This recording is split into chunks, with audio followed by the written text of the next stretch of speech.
We would like you to be our guest on the morning show. Send us a message on Facebook or send an email to mistywpky@gmail.com telling us why you would like to be our next listener of the week. You could be our guest on Monday mornings at 8:30 or 8:45. You're invited to join me, Misty, in the morning and talk about your experiences in Princeton and Caldwell County. Join us and show your support for WPKY, Princeton, Fredonia, and all of Caldwell County. 1580 103.3 WPKY Coffee Talk is on the air. Morning conversations about things of interest to you. If you'd like to be a guest on Coffee Talk, just email us your information at WPKYonline@gmail.com. We're proud to call Caldwell County home. WPKY. Good morning. It's 8:13 on Coffee Talk. We're joined this morning by Christian life coach Stephanie Bose. Good morning, Stephanie. Good morning, Misty. Thank you so much for coming in this morning. I appreciate you joining us. Thank you for having me. And we're going to talk about, so let's start with what is a Christian life coach? A Christian life coach is one that helps individuals change their life by the way they operate on a deeper level. I mainly focus on personal or professional growth that's integrated through the biblical worldview when working with clients to recognize their potential and affect personal change. Okay. And how long have you been a life coach? Oh, goodness. I started with Living Hope Ministries, which was Tawana Davis, the we spoke with yesterday. Mm-hmm. Yes, wonderful lady. She took me in once I started my internships through college, and I think it's been probably about 5 or 6 years. So I have worked with her closely up until recently, where I have branched off. Okay, and you say you've branched off, so you do your own private counseling now? Yes, I have started where New Beginnings start. We are located in Fredonia, next door to the Unity Baptist Church in their mission house. I've been very blessed that they have allowed me the facility to use. I've recently joined with them in a community outreach program that we're working on. We do different things. Right now we have our clothes closet and our food pantry that runs the second and fourth Saturday of every month. But we are always available if someone is in need. We have our number on the door so where they can contact someone if they are in need in between those dates. And how did that stuff get started?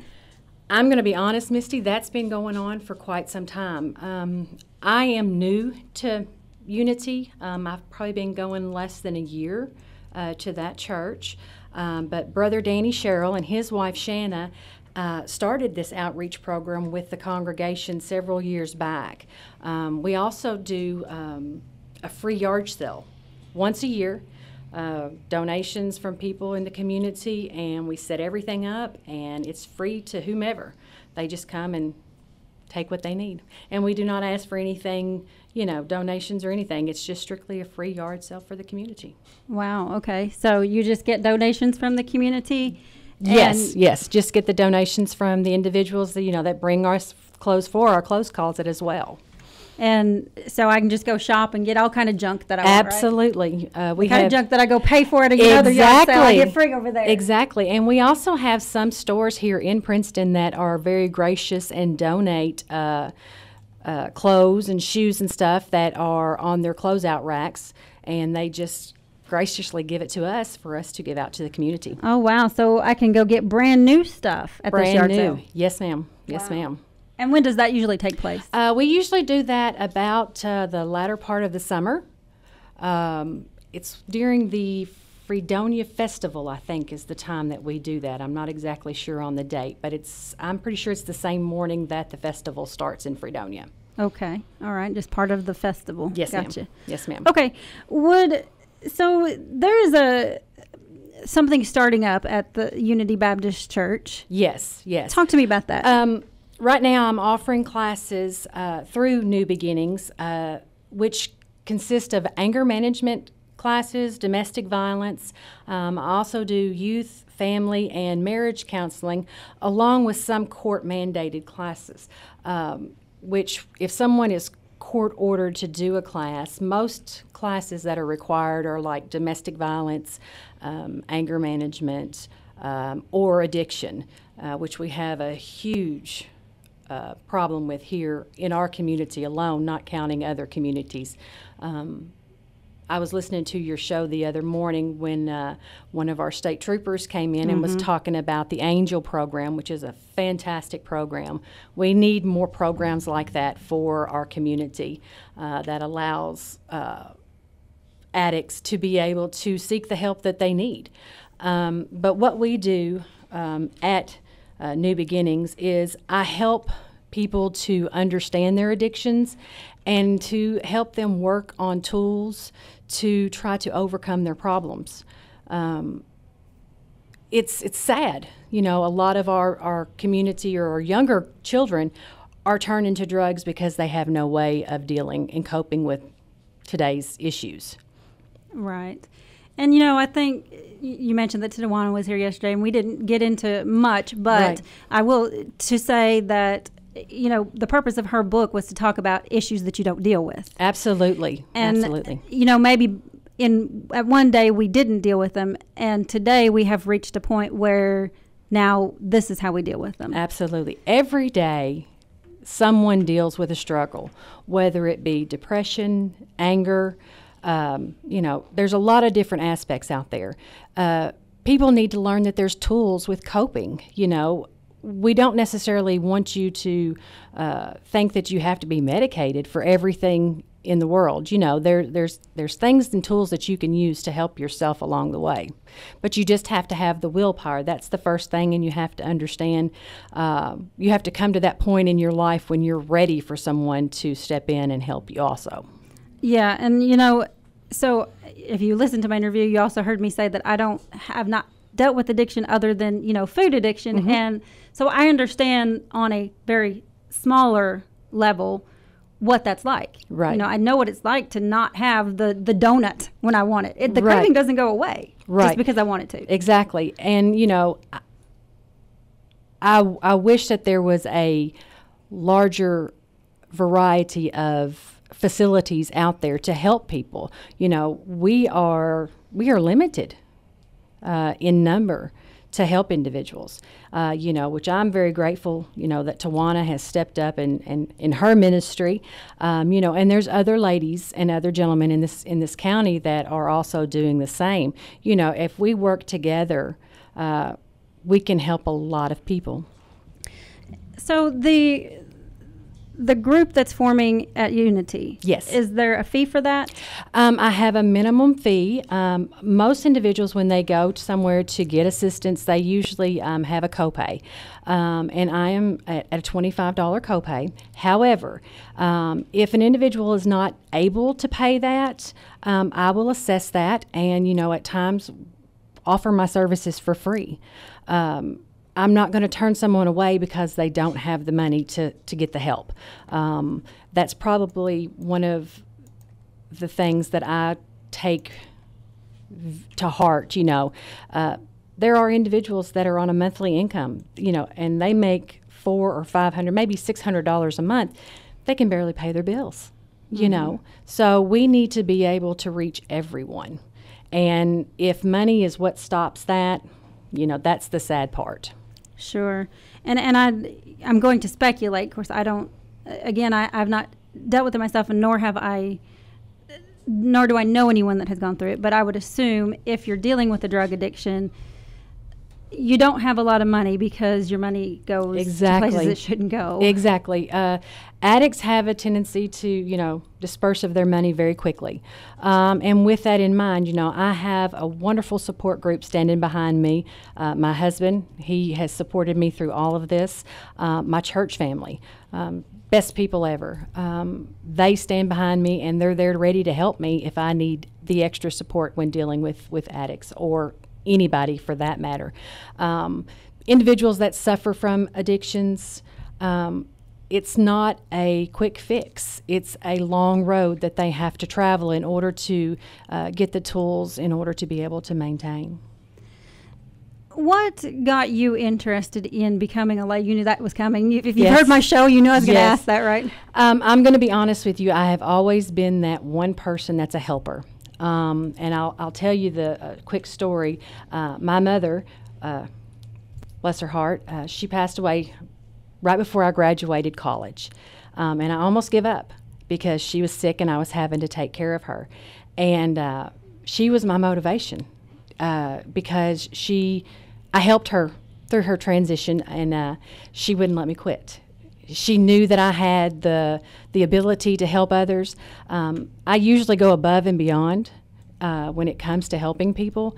My family, bless their hearts, usually go on the back burner for a little while, but they still support me. It's just something I will give everything I've got in order to help others.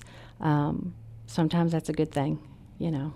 They just need to know that they're special, you know. And it's been a long road. I've been through many tribulations in my life, and it's definitely made me a stronger individual. And I want to give that to other people. I want them to know that they're not alone, because people deal with struggles thinking that nobody knows, nobody cares. I always tell some of my clients, I'm just like you. I have my blue jeans, my T-shirts that I come to class in. I'm not a fancy dresser. I'm me. You know, I've been down the road you've been down in most cases. And that helps dealing with clients because I know where they've been and I know what they're dealing with. Absolutely. So your interest in becoming a counselor came from your mom. Yes, ma'am. Did you, I mean, were you always a caring, like, I mean, as a child, were you the one that was going to go, you know, pick up the stray dogs and the stray cats and the, you know? We had, you know, growing up as kids, yes, I think so. My brother and sister always would pick on me. I was the middle child. So I always grew tough skin. She's picking on you right now. She is picking on me right now. So my next guest is, I just found this out this morning, is going to be Stephanie's sister, Jamie, and she's out there. She just walked in and she's making faces through the window. So, so yeah, I have. It's being the middle child. I think most people learn that you have to grow tough skin because you usually get picked on a lot. But I contribute everything that I've done from my life as a child growing up. Yeah, it's just the way it was. I always cared about taking care of every little thing I could possibly do, nurture it, fix it, you know, make it better. So yes, it's always been something, I guess you'd say, a passion of mine.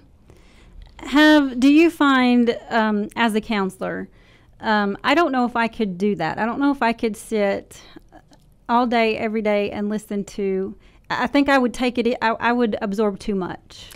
You have to learn that you have to be, I don't know how to say that, but you just have to learn to be able to be sympathetic, but yet not show a lot of emotions when you're dealing with people, which sometimes is very hard because of their problems. Is that hard for you? Sometimes, because sometimes what's going on in their life has happened to me, and it's very emotional. I'll cry with a client. I'm not beyond that. I'm human just like they are, and I think in dealing with people that have problems like that, if you can show sympathy and be empathetic about what they're going through, it allows them to know that, hey, this person really cares about what's going on in my life, you know, and I think that builds a better relationship with our clients. Absolutely. You know, I've worked long and hard. You know, I got my bachelor's degree through Cumberland University, and then I went on to get my certification through Light University for Christian life coaching and addiction and recovery. It's been a long haul, you know, but every day is a new day. So, you know, it's always continuing education and keeping up with the current issues in life. So it's every day that we have to learn something different. And I guess what I was asking more so is, obviously, to be a good counselor, you have to be able to connect with your clients. And Mm-hmm. I'm glad to hear that that's something that you recognize, yes, you know, as a counselor. You know, we all struggle with taking our work home. That has to be on a different level for you.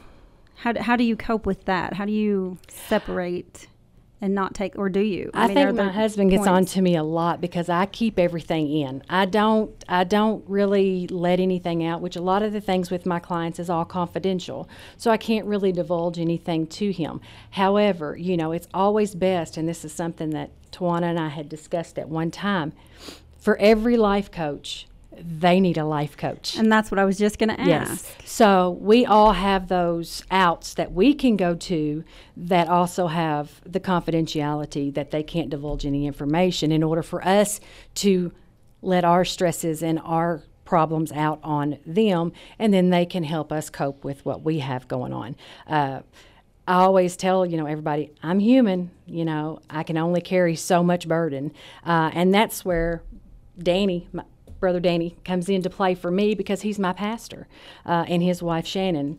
They are my rock. Oh, okay. So Danny is it's okay. I just learned this. Yes. Did you tell me this earlier and I missed that? Danny I'm Sherrill sorry. is the pastor at Unity. Right. And his and wife that is Shannon. your brother. Okay. No, that's not my brother.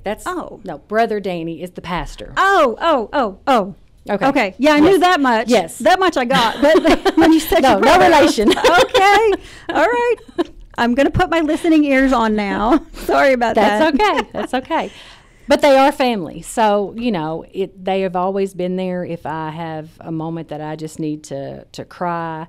And I'll also say this. My stepsister is probably the most amazing person because if I'm having a bad day and just need to vent, she's right there, and I'll call and just lay it out. And she just says, okay. Mm-hmm. So we all need that person that we can go to. And some people don't have that. And that's the sad part. Everybody needs somebody to be able to talk to. Right. Yeah, and so the program that you're offering, when does that start? Actually, I am open for business right now. Okay. We are still working on the Mission House, getting it updated, but I'm hoping to have everything moved in by this weekend. And then we're going to have a big grand opening March the 9th. We're hoping to have the community come out. We're going to have some giveaways, some refreshments, and just allow people to come in and look at the Mission House to see what we're doing and, just be a part of it. I've got got the mayor of Fredonia. I've got to make the invitation for him, but I'm sure they will all show up. So it's just going to be a nice event. And what time? So do you have Yes, we are looking from about 11 to 1. So it's just a 2-hour, 2-hour Well, that's event. for the March 9th event. That's for the March 9th. My business hours is when someone needs me. Okay. Most of the time that I do everything in the evenings, I'm kind of like Tawana. Everybody works during the day, and it's hard to get where you need to be for an appointment. So I do things in the evening and also on the weekends. It's on a case-by-case, but most of the time it's usually about 6 o'clock in the evenings is when I usually meet. I try to schedule, if it's going to be a group of people, I'll schedule everyone on one day, but if the individual's not comfortable being in a group session, then we'll do an individual session. So I will accommodate, try to accommodate everyone's time schedule. So in the group session, is that the $25? It's $25 each individual. Okay. But the maximum is how many ever people need that support at that point. The courts have anger management that people have to take. So say the courts tell 10 people, you all need classes. They contact me. I'm going to try to set them all up on a group basis. But if they don't feel comfortable, then we'll do an individual. There's a lot of people that don't like other people knowing everything in their life, and I totally understand that. So I try to work with each individual. Yeah, especially in a small community. I would say that would be challenging. Yes, it is. Yes. Yeah. Yes. Because you can't, you're probably going to run into somebody there. Right. And, being from Princeton, I know quite a few people.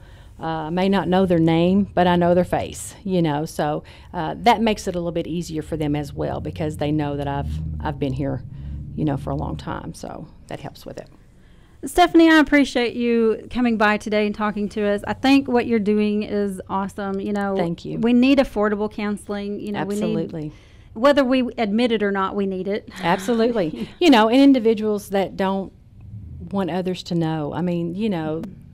it's an amazing thing. It really is. Mm-hmm.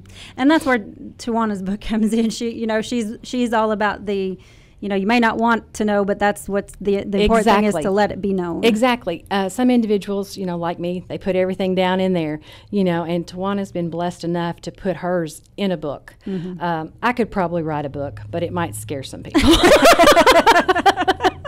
But I'd like for everyone to know that we are located at 20613 Marion Road. It is right next door to Unity Baptist Church in the Mission House. And my phone number is 270-625-8211. If you don't reach me, just leave me a message and I will call you back within 10 or 15 minutes in most cases. But I am looking forward to our grand opening and hope to see everyone there. I'm glad you said that because I was going to ask. So Fantastic. Thank you very much. Stephanie Bowes, Christian Life Coach. Give her a call if you need somebody to talk to. We've got Jamie Bates, which, again, I discovered this morning is her sister. She's a Girl Scout troop leader. She's going to talk to us about Girl Scout cookies, and I think she said she was bringing me samples. Create a moment for your special someone this Valentine's Day with new Hallmark Paper Wonder Cards. These cards pop open to reveal a 3D scene that will let your favorite person know how much you care. Because sometimes with all the texts and notifications, the schedules and to-do lists, it's easy to forget to pause and appreciate what's right in front of you.